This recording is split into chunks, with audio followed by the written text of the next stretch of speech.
Hello students, welcome back to the channel.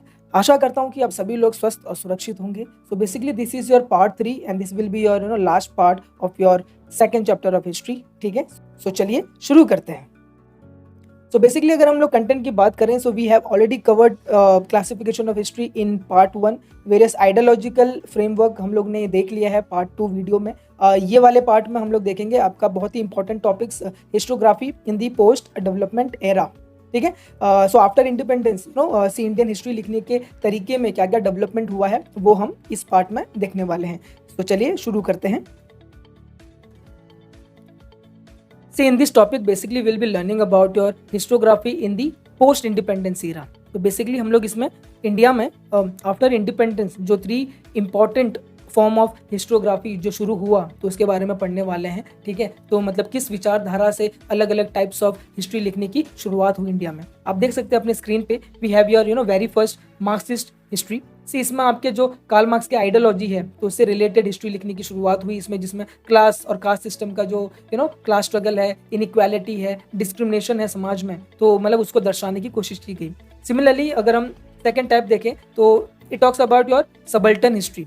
Subaltern काफी new word है आपके लिए, फाइन। तो it basically talks about the bottom most rank of the people, मतलब समाज में जो सबसे नीचे तबके के लोग हैं, बॉटम ऑफ द पिरामिड के जो लोग हैं, तो उनके इनइक्वालिटी, इनजस्टिस, अधिकार के बारे में अगर आप लिख रहे हो तो वो कहलाएगा आपका subaltern history. Finally we'll be talking about your feminist historiography. अब सभी को पता है कि अगर आप फीमेल के पर्सपेक्टिव से अगर हिस्ट्री लिख रहे हैं, अगर आप वुमेन राइट्स के लिए अगर आप हिस्ट्री लिख रहे हैं तो वो कहलाएगा आपका फेमिनिस्ट हिस्टोग्राफी। ठीक है, तो ये सब हम लोग डिटेल में डिस्कस करेंगे 1 बाय 1, जो कि आपके इंपॉर्टेंट है एग्जाम के पर्सपेक्टिव से भी। ठीक है, अगर मैं आपको बताऊं तो ये तीनों टॉपिक एग्जाम के लिए बहुत ही इंपॉर्टेंट है। शॉर्ट नोट ब्रीफ क्वेश्चन में जरूर पूछा जाता है इसमें से एक ना एक टॉपिक। ठीक है, तो ध्यान से सुनना, अच्छे से समझना कि ताकि आपका लर्निंग और आपका रिविजन अच्छे से हो सके।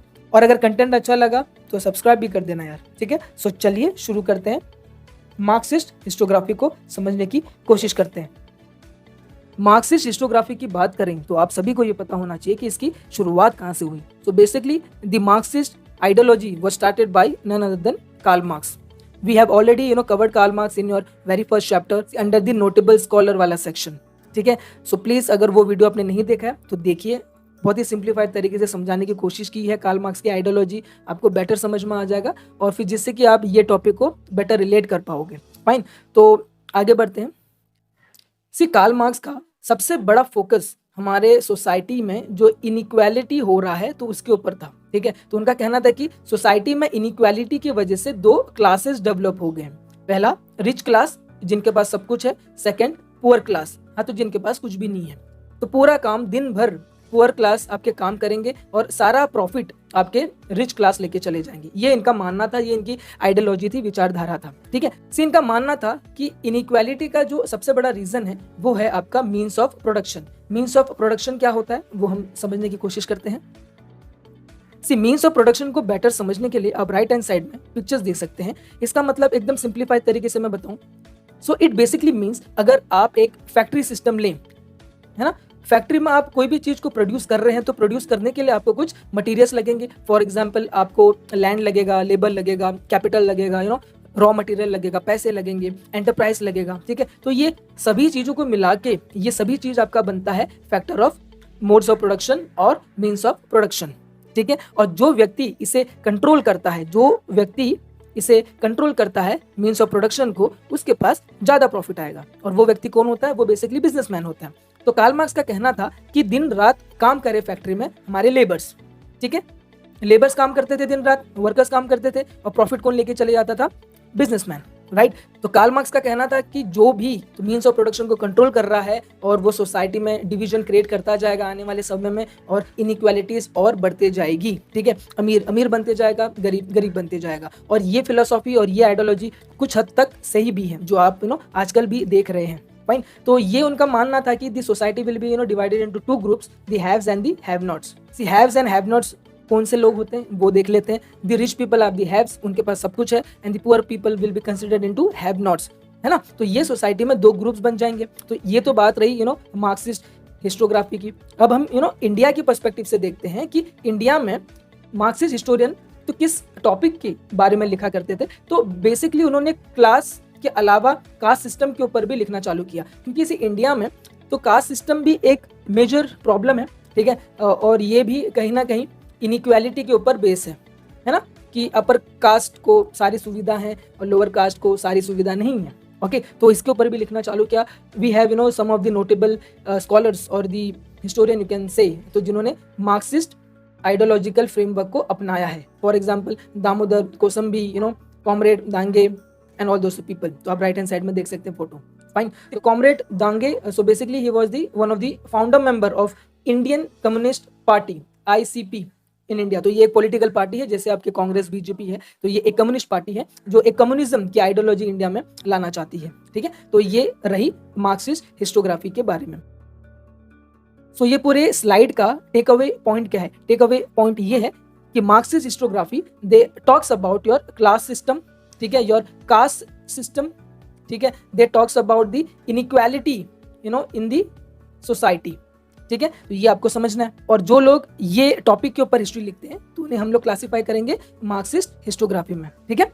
समझ में आया? बहुत ईजी था। चलिए आगे बढ़ते हैं। जो भी कीवर्ड्स है गाइस आपको अंडरलाइन करने हैं और उसको बार बार रिवाइज करना है कि ताकि चीजें समझ में आ जाए better. Okay, so let's proceed ahead and let's talk about subaltern history.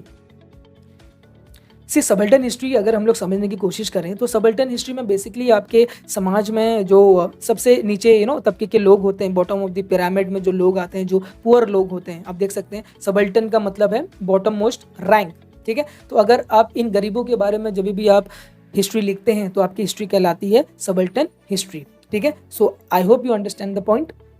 सो इसकी शुरुआत समझने की कोशिश करते हैं कि सबल्टन हिस्ट्री की शुरुआत कहाँ से हुई। तो एक एक करके सारे पॉइंट्स कवर करते हैं गाइस। एग्जाम के पर्सपेक्टिव से बताऊं तो बहुत ही इंपॉर्टेंट टॉपिक है, एग्जाम में बहुत बार शॉर्ट नोट के फॉर्म में पूछा जाता है, ठीक है। तो अगर हम इसके सीड्स के बारे में बात करें, इसकी ओरिजिन के बारे में बात करें, तो कहीं ना कहीं ये मार्क्सिस्ट हिस्टोग्राफी से प्रेरित है, ठीक है। क्योंकि अगर आप देखें मार्क्सिस्ट हिस्टोग्राफी भी आपके इनइक्वालिटी के बारे में बात करता है ना, अमीर गरीब के बारे में बात करता है, डिस्क्रिमिनेशन के बारे में बात करता है, क्लास स्ट्रगल के बारे में बात करता है।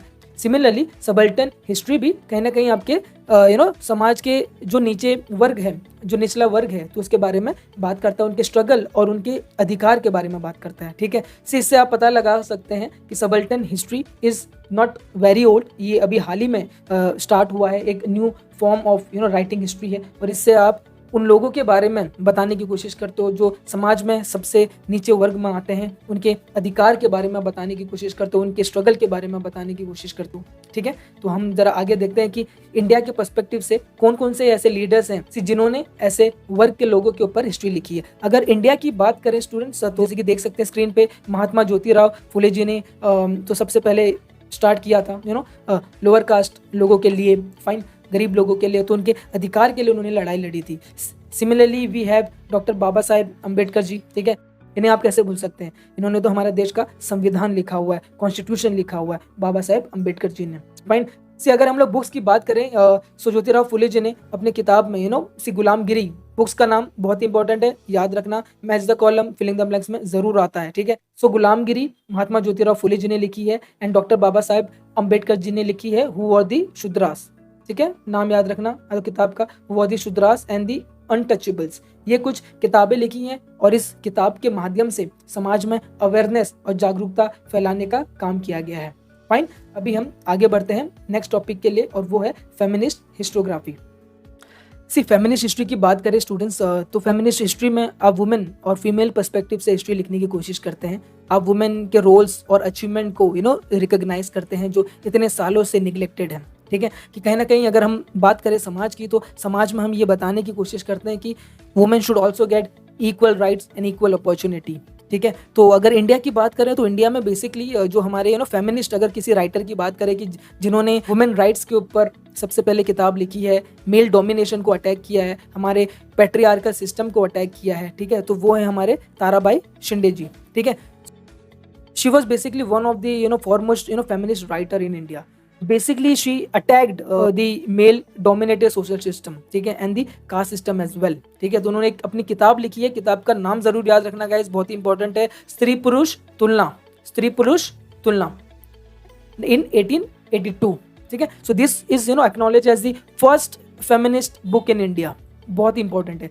अपनी किताब में इन्होंने कुछ इश्यूज़ को हाईलाइट करने की कोशिश की। For example employment of the women, equal treatment to the women, या राइट टू पॉलिटिकल इक्वलिटी, तो और भी बहुत सारी चीज़ें।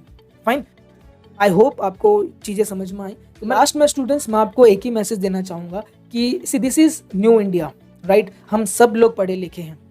हिस्ट्री पढ़ने का एक ही रीज़न है कि हम वापस से हिस्ट्री को ना रिपीट करें।